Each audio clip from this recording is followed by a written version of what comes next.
Russia, Ukraine మధ్య జరుగుతున్న యుద్ధం కొనసాగుతూనే ఉంది. 2022లో మొదలైన యుద్ధం సుదీర్ఘ కాలంగా జరుగుతోంది. చర్చలు జరగాలని, శాంతి నెలకొనాలని మిత్ర దేశాలతో పాటు అందరూ ఆశిస్తున్నారు. కానీ చర్చలు జరిగి శాంతికి మార్గం మాత్రం సుగమం కావడం లేదు. ఈ యుద్ధం వల్ల ఇరు దేశాలు తీవ్రంగా నష్టపోయాయి. ఉక్రెయిన్లో వందలాది నగరాలు, మౌలిక సదుపాయాలు ధ్వంసమయ్యాయి. $51 బిలియన్ పర్యావరణ నష్టం జరిగిందని నివేదికలు చెబుతున్నాయి. 12,000కు పైగా మంది సామాన్య జనం మరణించగా 46,000 మంది ఉక్రెయిన్ సైనికులు ప్రాణాలు కోల్పోయారని లెక్కలున్నాయి. ఇక రష్యా వైపు నుంచి కూడా భారీ నష్టం సంభవించింది.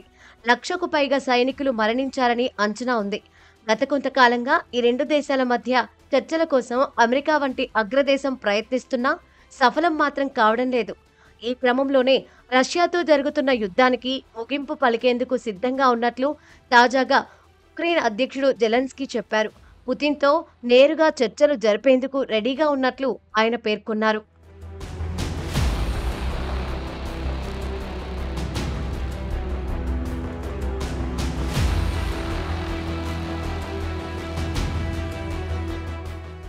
టర్కీ మధ్యవర్తిత్వంతో రష్యా, ఉక్రెయిన్ మధ్య మరో దఫా చర్చలు జరగనున్నాయని జెలెన్స్కీ చెప్పారు.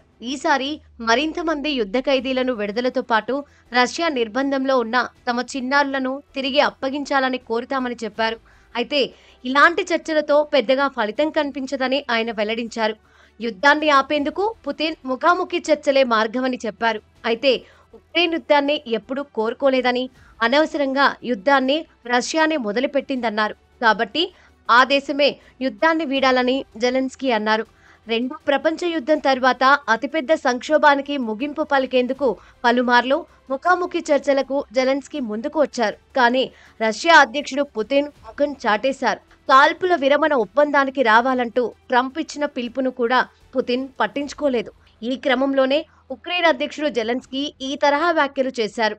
మరోవైపు రష్యా సైన్యం ఉక్రెయిన్ తూర్పు ఈశాన్య ప్రాంతాల్లోని 1000 కిలోమీటర్ల పొడవైన యుద్ధ క్షేత్రంలో ముందుకు చొచ్చుకు వెళ్లేందుకు తీవ్ర ప్రయత్నాలు సాగిస్తోంది. 4 నగరాలపై ప్రమాదకరమైన గ్లైడ్ బాంబులను ప్రయోగించింది. ఈ దాడుల్లో ఒక చిన్నారి సహా 24 మంది గాయపడ్డారు. డ్రోన్ దాడితో సుమీలోని ఉటీవ్లో గ్యాస్ స్టేషన్కు మంటలు అంటుకున్నాయి. ఇలా ఒకవైపు ఉక్రెయిన్ చర్చలకు సిద్ధమని ముందుకు వస్తుంటే రష్యా మాత్రం దాడులకు తెగబడుతూనే ఉంది. మరి తాజాగా ఉక్రెయిన్ అధ్యక్షుడు చేసిన కామెంట్స్ పై రష్యా ఎలా స్పందిస్తుందో చూడాలి.